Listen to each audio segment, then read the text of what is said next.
ሰላም ጤና ይስጥልን ቤተሰብ እንዴት ናችሁ? እኔ በጣም ደህና ነኝ፣ እግዚአብሔር ይመስገን። ለዚህ ቻናል አዲስ የሆናችሁ ላይክ፣ ሰብስክራይብ በማድረግ ቤተሰብ እንድትሆኑ በአክብሮት እጠይቃለሁ።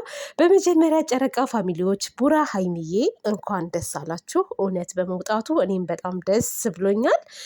ነገር ግን ለቡራ ጥያቄ አለኝ። ቡራ ብዙ ጊዜ በተደጋጋሚ ለ3 ለ4 ጊዜ ነው 5 ጊዜ አይቼሃለሁ ከሀይሚ ጋር ተጣልተክ ወደ ሰላም መንገድ ስትሄድ እየተንበረከክ ፕሮሚስ ቀለበት ትላለህ ማለት ነው። እና እኔ የማውቀው ፕሮሚስ ቀለበት አንዴ ነው የሚደረገው። አንዴ ፕሮሚስ ቀለበት ይደረጋል።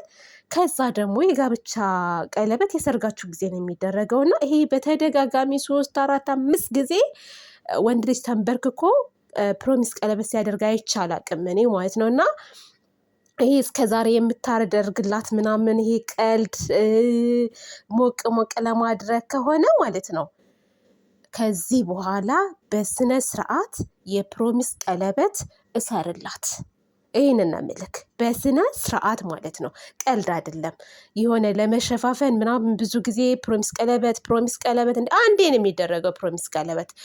ሲቀጥል ደግሞ ማለት ነው ነገሮችን ፈተህ ሰላም ፈጥራችሁ እሷም ደስተኛ ሆና አንተም ደስተኛ ሆነክ ነው ተንበርክከህ ፕሮሚስ ቀለበቴን ተቀበይኝ ሀይሚዬ አፈቅርሻለሁ የሚባለው እንጂ ገና እንደዚህ እየተነጫነጨች እሷም አንተም እንደዛው ልመና ላይ እያለ ነው እንዴ ተቀበይኝ የምትለው? ይሄን ነገር እንድታስተካክለው እፈልጋለሁ። ቡራ ይሄን ነገር አስተካክል። ፕሮሚስ ማለት ምን ማለት እንደሆነ ታውቃለህ? በመጀመሪያ ፕሮሚስ ማለት ቃል ኪዳን ነው። ቃል ማለት ነው በቃ ቃል የምትገባቡት ነገር ነው። እና የሰው ልጅ ደግሞ ቃል በየወሩ በየ3 ወሩ በየ4 ወሩ አይደለም ቀለበት የሚያደርገው ማለት ነው። ይሄን ነገር አስብበት። ሀይሚዬ ደግሞ ማለት ነው የኔ ቆንጆ ሀይሚቲ የኔ ቅመም ነገሮችን ተረጋግታችሁ ብትፈቱ መልካም ነው ብዬ አስባለሁ። አንደኛ ህይወታችሁን ምስቅልቅሉን ያወጣው የዩ ጉዳይ ነበረ። የዩ ጉዳይ ደግሞ እንዳየሹ እውነቱ ወጥቷል።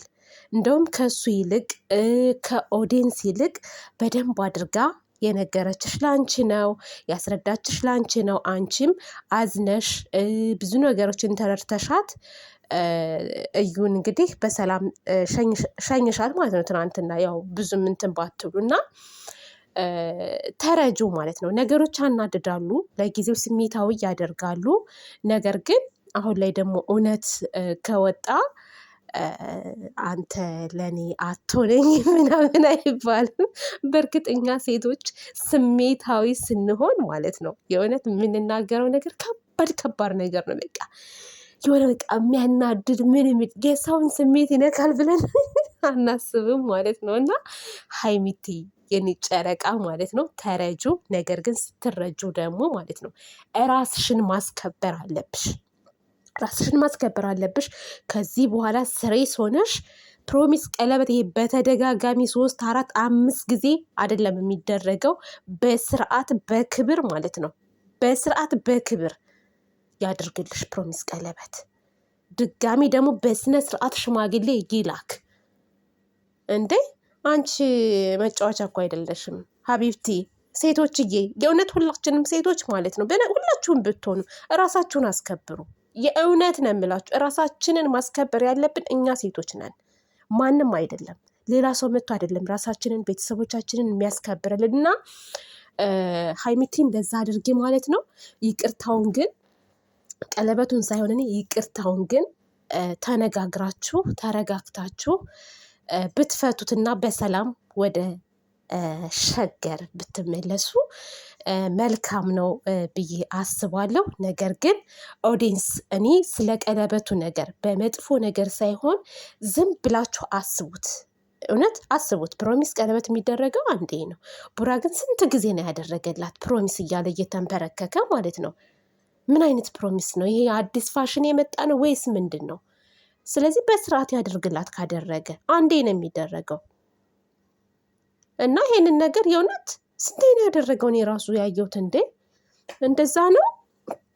በተረፈ እሷ ስሜታዊ ስለሆነች እንጂ ሀይሚዬ ከአንተ በላይ ማለት ነው ቡራ፣ ከአንተ በላይ እንደውም እሷ ናት የምታፈቅርህ። የምትወድህ እሷ ናት ከአንተ በላይ። ሴት ልጅ ስትወልድ እስከ ጥግ ድረስ ነው የምትሄደው፣ እስከ ጥግ ድረስ ማለት ነው። ስትናደድም ደግሞ እንደዛው ነው።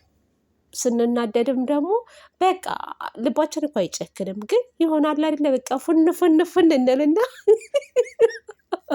ወዲያውኑ ምልስ የምንለው ነገር አለ ማለት ነው። እና ሀይሚዬ ጠገብሽ፣ ሀይሚ አበዛሹ፣ ሀይሚ ተጨማለቅሽ የምትሉ ልጆች አላችሁ ማለት ነው። ስርዓት ይኖራችሁ። ይሄ መጨማለቅ አይደለም፣ መጨማለቅ አይደለም። አትስደቧት። እሺ ቅመሟን ከሴት ልጅ ጎን ነው መሆን ያለብን። እኛ ሴቶች ከሴት ጎን ነው መሆን ያለብን። ቡራን አንጠላውም እኮ እንረደዋለን፣ እንወደዋለን። ነገር ግን አንዳንድ ጊዜ እንዴት ነው ጋብ መፍጠር አለበት። አሁን ዛሬ ቀለበት ሳይሆን የሚቀድመው መነጋገር ምናምን፣ ከዛ በኋላ ሰላም ከተፈጠረ በኋላ ነው ሰርፕራይዝ የኔ ፍቅር የሚባለው እንጂ ዝም ብሎ ኧረ ተው ቡራ ሱፍ ግጥም አድርጎ ተንበርክኮ አስፓልት ላይ በእርግጥ ቀለበት ለማድረግ ማንኛውም ቦታ ላይ ይደረጋል ጋይስ። አስፓልት ላይ ነው የምታደርገው ለምትሉት ማለት ነው።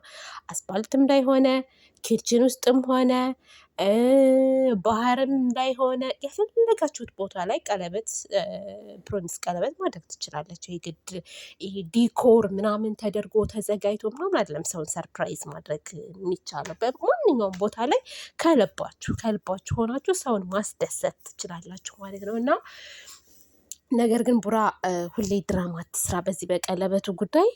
ፕሊስ ፕሊስ ፕሊስ ቡራዬ፣ እውነት ከጓደኞች ተማር። እግዚአብሔርን አመለክ። አሁን በቅርብ ራሱ ኤፍሬምን አላየኸው? ያጎትህ ልጅ ማለት ነው። ኤፍሬም ለካ የሀይሚ ያጎት ልጅ ነው። የቡራ ጓደኛ ነው። ይቅርታ ከጓደኛ ከኤፍሬም ተማር። መጀመሪያ ቀለበት አደረገላት ደስ በሚል ሁኔታ፣ አንተም ነበርክ። ከዛ ደግሞ በስነ ስርዓት ሽማግሌ ተልኮ ሽማግሌዎች የልጅቷ ቤተሰብ ተቀበሉ። ይሄንን ነው እንድታደርገኛ የምንፈልገው እንጂ ሁሌ ድራማ፣ ሁሌ እንተኛልሽኝ እንተኛልከኝ አፈቀርኩ ምናምን ቀለበት ሁሌ ጥሩ ተግባር፣ በቃ በተግባር አሳዩን። በተግባር እኛውን ጨረቃ ፋሚሊዎች የእናንተን የተግባር ስራ ነው የምንፈልገው። ድራማው እንዳለ ሆኖ የተግባር ስራችሁንም አሳዩን፣ እንደሰት። የእውነት እስኪ ቆይ በምንድን ነው አሁን ቡራና ሀይሚዬ በተግባር ያሳዩን ነገር እስካሁን እንደው በምንድን ነው? እኔ ማየት እፈልጋለሁ። በቃ ያንተን ተግባር ስራ አሁን ቆፍጠን ብለክ እዩ ላይ እንደወሰድከው እርምጃ ለሀይሚቲም ቆፍጠን ብለክ እንደውም የሽምግልናው ቀን በቃ የሆነ ያበደ ነገር አድርግልን እባክህ ቡራዬ። ይሄ ለአንተም ለእሷም ክብር ስለሆነ ማለት ነው። በቅርብ ደግሞ እንደምታደርገው ባለሙሉ ተስፋ ነኝ።